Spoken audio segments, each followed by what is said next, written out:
Welcome to Prime Business. I'm Charles Ayitey. Tonight, calls intensify for the economic debate on Ghana's investment from oil resources.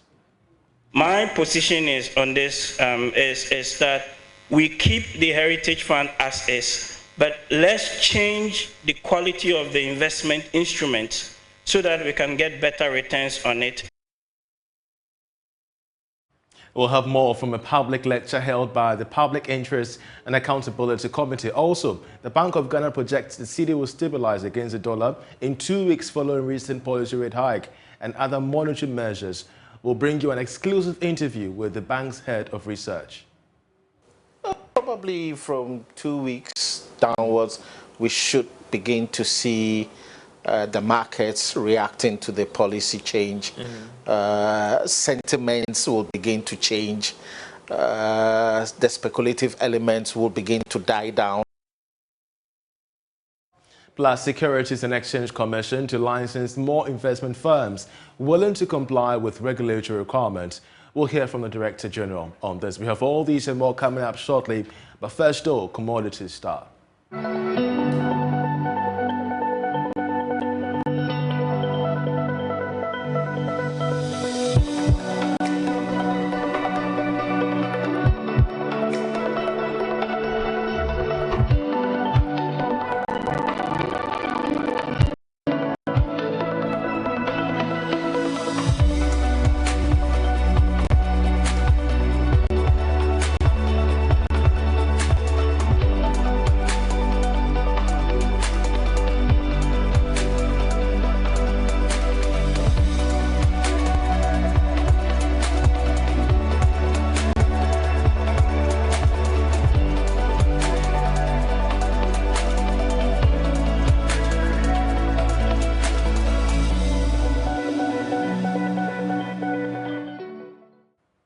Well, tonight there are growing calls from analysts, experts and market watchers to review the investment instruments that Ghana's oil resources are being put into.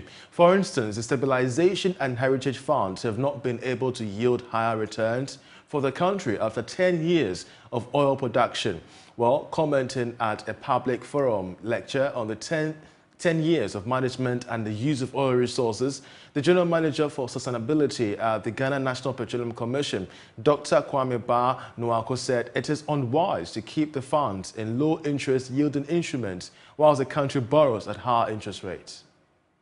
The country's management of the oil revenue for the past 10 years has been described as unsatisfactory despite some gains made in certain infrastructure projects. The Public Interest and Accountability Committee's lecture on the 10 years of management of the petroleum revenue is part of a campaign by the committee to inform the general public on happenings in the upstream sector. Keynote speaker Dr. Theo Echampon hinted that the funds have not yielded much because of how it has been invested. Because you are already spending 70p plus 21p, almost 91p of that on your budget anyway. And then, of course, we are also going to borrow. And then even when we borrow, we have big question marks on the quality of the investments that we're making with those funds. My position is on this is that we keep the Heritage Fund as is, but let's change the quality of the investment instruments so that we can get better returns on it. And this needn't necessarily be keeping money in the US Treasury, like buying Treasury bonds. We can actually invest locally, but find a way of ring fencing them so that the politicians don't end up taking that same money.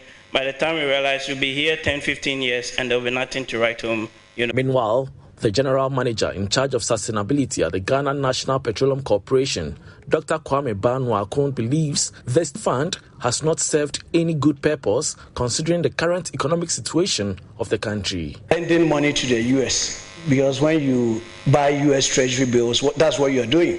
You're lending money to the US and then going around the world looking for money at a higher rate. So we can have a debate on that. And I think as a country, we need to discuss oil revenues devoid of sentiments. The oil dollar doesn't give us 1 cent more than money from timber or cocoa. Dollar from oil has the same value as dollar from timber. So if we decide that as for oil money, simply because it will get finished. We have to waste part of it in the Heritage Fund because it will get finished. I think, in my considered opinion, we are wasting value. I'm not the only person who has raised this. A total value of $31 billion have been generated from the country's oil fields so far, out of which Ghana earned $6.5 million. Now, the Bank of Ghana has indicated that the cedi will start stabilizing against the dollar in the next 2 weeks. Now, this will be as a result of the series of measures outlined by the central bank aimed at the local currency's depreciation and checking the continuous hike in inflation rate. Philip Abredu-Otu is head of research at the Bank of Ghana, and he's been speaking to Joy Business on this and other policy measures announced by the Bank of Ghana. Probably from 2 weeks downwards, we should begin to see the markets reacting to the policy change. Sentiments will begin to change. The speculative elements will begin to die down. Already, if you heard the governor was saying that the exchange rate is in an overshoot, and anything that shoots up comes down. Help me out with some education. That was a very interesting analysis that the governor sought to give, that we've seen the West, so don't expect any significant depreciation again. Interesting, some would say. Well, because the exchange rate, like we always say, moves along with the fundamentals, and there's always a long-run trend for the exchange rate, okay, that are consistent with the fundamentals. Now, if you see the exchange rate moving way above where we think it should be, consistent with the fundamentals, it tells you there's a problem of an overshoot. That overshoot could be some speculative elements moving it above where it's supposed to be. Of course, there is stress in current macroeconomic conditions, and that stress affects confidence. The confidence then begins to impact on speculative activities, and that could overshoot the exchange rate. Away from that, the Securities and Exchange Commission has given indication to license more firms within the investment banking space that are ready to comply with regulations and exhibit good governance and practices. Now, this is coming after the completion of the cleanup exercise whereby several licenses of firms were revoked. Speaking at the launch of Njaro Ghana Venture Capital Fund, the first Ghanaian private equity fund with Ghanaian pension funds as anchor investors, Director General of the SEC, Reverend Daniel Bamitete, said his outfit is immensely supportive of local private equity market in the country, which can unlock some billions of dollars into the economy. Securities and Exchange Commission boss Reverend Daniel Bamitete is very particular about firms adhering to regulatory practices, a move he believes will build trust and confidence among investors and help grow the securities industry significantly. He assures that the SEC will support initiatives that will boost the industry. In our recent Capital Market Master Plan, which we launched last year, if you look at one of the pillars, improving the diversity of investment products and market liquidity of the market, you find that improving or developing the private equity space is one of the key initiatives that we have there. So clearly, we at the SEC, we are committed to ensuring that we see more activity in the private equity or private fund space, venture capital space, and we remain committed to supporting all the initiatives that would lead to that. The Chief Executive Officer of Njaro Ghana, Jerry Park, said his outfit's vision is to develop the country by building viable businesses whilst contributing to a more vibrant capital market. He promised investors that their funds will be managed well. Our vision is to build sustainable African businesses that create social and economic value. And what we mean by this is that we invest in businesses who go beyond helping us to make money, but they should also do something positive that impacts society at the same time. So that in a nutshell is what Njaro does. Now, in terms of what we're doing here today it's actually quite historic. We are here to launch the first Ghana cedi denominated fund that is being anchored or supported by private pension funds. This has never happened in Ghana before. And this fund is going to invest in critical sectors of the economy that will impact our daily lives. Globally, there is about $2.3 billion in the private equity space, whilst over $940 billion is raised annually. Well, as part of its corporate social responsibility, Nestle Ghana Limited has partnered with the Red Cross Ghana to commission a newly constructed water station in Kadewaso, a cocoa-growing community in the eastern region. The company says the move is to give back to cocoa-growing areas for their immense support to the growth of cocoa production in Ghana and ensuring sustainability of the sector. Borehole system is one of 12 water supply systems constructed to improve access to safe water in cocoa-growing communities in the eastern and the Ashanti regions. This is under the Ghana Sustainable Water Sanitation and Hygiene Project. The Ghana Wash project aims to enhance community resilience by providing clean water to farming communities under the Nestle Cocoa Plan in Ghana. Here is the Corporate Communications and Public Affairs Manager for Nestle Ghana, Deborah Kabla. This is one water systems that through Nestle funding and collaboration with the Ghana Red Cross we have provided for communities that grow cocoa in the eastern and Ashanti regions. So we have this program known as Ghana Wash, or Sustainable Wash and Sanitation and Hygiene Project. The project started in 2014 with a partnership between the Ghana Red Cross and Nestle. Now, within WASH Phase 1, which ended in 2019, we provided over 107 water points and over 320 sanitation facilities. So let me call it latrines, okay? And some were provided in schools, some were provided in communities, some were provided close to health facilities where public facilities were not available. President of Red Cross Ghana, Kwame Jima, explained the need for the partnership with Nestle Ghana.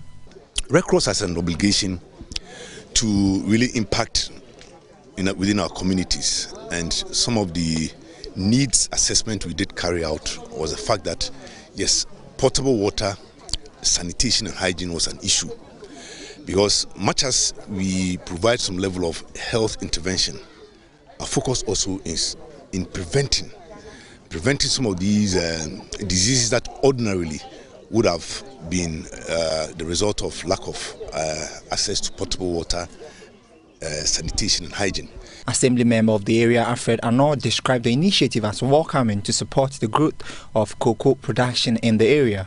We are much grateful to Agroecom, Nestle Ghana and Red Cross Society, because when they came to the town initially, we thought they were joking. But now the water has come into reality that we can enjoy it, we can get some in our various houses. So we are much grateful to them. Nestle Ghana is looking forward to have similar projects in other cocoa growing communities in Ghana. Well, let's now tell you the story of a female carpenter defying the odds of gender disparity to compete fiercely with her male counterparts in the carpentry business. James Hashem in the following report visited Rejoice Boama, a young and ambitious apprentice who aims to establish her own carpentry enterprise to employ other females who may be marginalized in this field of carpentry. Here's what he found.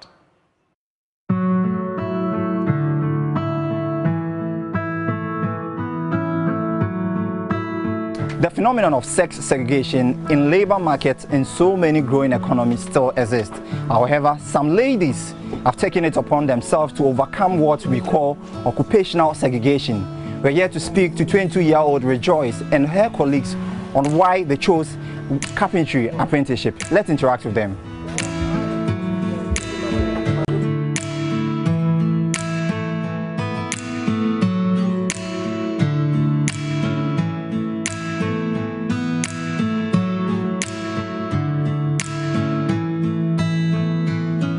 Rejoice liked art back in senior high school, but it never really dawned on her to do carpentry because the venture was traditionally considered as male-dominated. She later found interest in the making of sofa because of her love for woodwork. I asked her about how she got started and what it's really like. I have the intention of being a graphic designer, and I did visual art in SHS. So I was not having the opportunity to go into it, so I tried to engage myself in this. I was not picked, and due to financial problems. This one too is related to the graphic designing work. That's how I'm into it. Because I know what I want. Way back in school, it's only guys that we used to work with. Yeah, we are only 3 years. With a love for art, she intends to go back to school and add more value to the carpentry work she does. She's not just into woodwork, but she also does sewing on the leather for the sofa.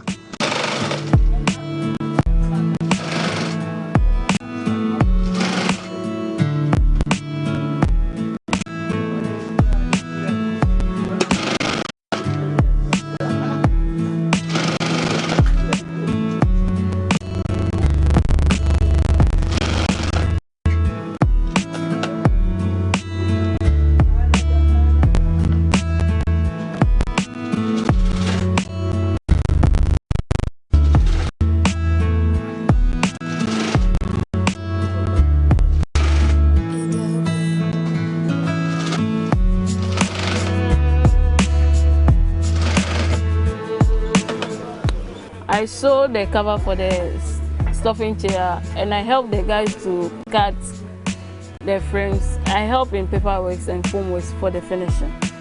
So with this is a leather. This is a leather. Yeah, the cover for the sofa. So after sewing this, where are you taking it to? After sewing this, we'll use it to do the finishing.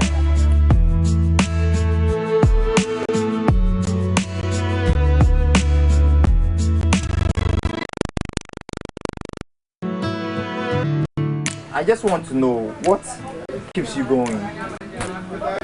I want to become something great in future. So I'm doing this to support myself, and in the next 2 to 4 years, I see myself to become a great graphic designer to support this one. Joyce is not the only lady into verse, but work closely with her colleagues, Mary and Sister Ta. They've been into carpentry for a year and over. They share their experience as ladies into carpentry and basically the making of sofa. I'm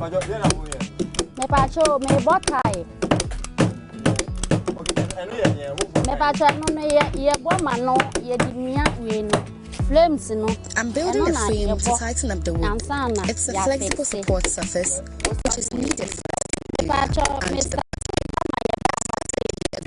the people admire us for what we do and always encourage us.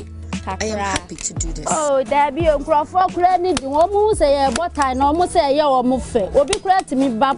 Sir, and my member, you man, and my yen say, what to me, Virginia Hoshas, I am a fair crack. Never told me from work. Where's any a capoda? I am creating a capoda because I additional to the sofa. This is where you keep your and I make tattoo clothing. What am I in tattoo clothing? I know that my stopping it. Yeah, fair. I had an hour drink beer. Yeah, the idea is to take up to drink beer. Oh, all my needs. We get a lot of money out of this. I am married, but my husband is okay with what I do, and I have 4 kids. I can't school, so I'm a carpenter. The teacher for no class on BD, I home, mammy, and you want crona or you. Me to me, the bishop here come. George is the owner of the shop. He speaks on the feedback he gets from people with regards to working with ladies. Initial first name for Emma, because no man who say carpenter, a man who. Baby, I'm not first time in Hong Kong. We were not considering female apprentices when we started because it was seen as a male-dominated profession. But a lady submitted an application to join us, so I decided to give it a try, and it worked. She was phenomenal. Due to that, I realized ladies could actually do carpentry. Now, fine. The sister never a reason why I was starting to say Wofa and Kaifon. What in Kaifon ever count? A Juma saying. Time on the bed, man, or back us or ya there. Now, sometimes me compare or more to. The ladies are very punctual. They bring in more customers. Now, come the bay, Jumano, or co break and Sisiano drew her. Omani ku adwuma no ho. Nti ya no tina ma mani age e ma no ho a me fa omo tumi twe customers bi brɛ. Pa eno dey sometimes cry say cars e twam ho say hey di oba na ye adwuma say no mo kro omani age no nipa ejina no mo hwe wo mo Ghana ye ko ye nimpa titiro ne I also have other nationals I work with, not just the ladies. This is what Rejoice and her colleague does on a daily basis. They produce the very best of sofa you need at home. This indeed tells what a man can do, a woman does better.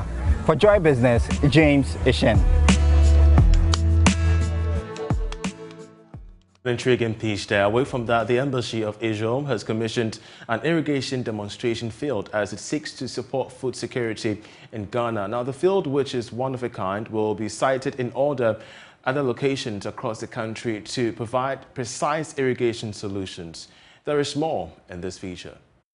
Speaking to Joy Business at the event, the Israeli ambassador to Ghana, Shlomit Sufa, noted that the introduction of technology to the agricultural sector is the embassy's contribution towards addressing the issues of food security in the country. I believe that a new technology is always required because you can always do better. And when you have, not just Ghana, but many places in the world face the daunting question of food security, it is up to us to do as much as we can to introduce these new technologies by Israeli companies that have the know-how, that have the capacity and the skills to come to contribute to Ghana's economy and to improve the crops here. The Chief Executive Officer of VIPIT Africa, Jacques Blimbaum, is confident this new technology, if adopted, will bring an end to seasonal harvesting as farmers will have an all-year-round production of food. NDRIP allows you to choose the crop you want to do at the time when it's most valuable, and to bring it to market at the time it's most valuable. And that's really, I can't stress strongly enough, okay? Because the rain, the farmer who's dependent on rain, they all bring their crops to market at the same time. And so you'll see a price high off season and a price low when everybody's coming in crops. We want to take the farmer out of that. We want to level that out, okay, on a higher level. So for the farmer that has NDRIP, he's going to bring his crops to the market when it's going to have the highest value. If the economy has to import less food from outside Ghana, whether it's Burkina Faso or from China or wherever the rice is coming from or the vegetables are coming from, that's good for Ghana. Okay, it's good for the currency. It's good for the employment. Okay, and it's good for the happiness and the well-being of the population. AMG and NDRIP seek to use the irrigation demonstration site to exhibit the growing of seeds and fertilizer application to support farming in the country. Let's now turn our attention to Money Lab, where we help you appreciate how best to invest and spend your money.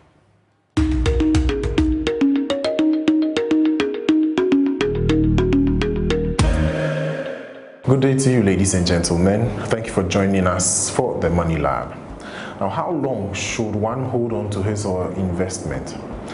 You can hold on to your investment, your stock investment, for as long as you wish, for a lifetime, or even keep for your children and children's children. But it all depends on your investment objectives and when you actually want to exit the market.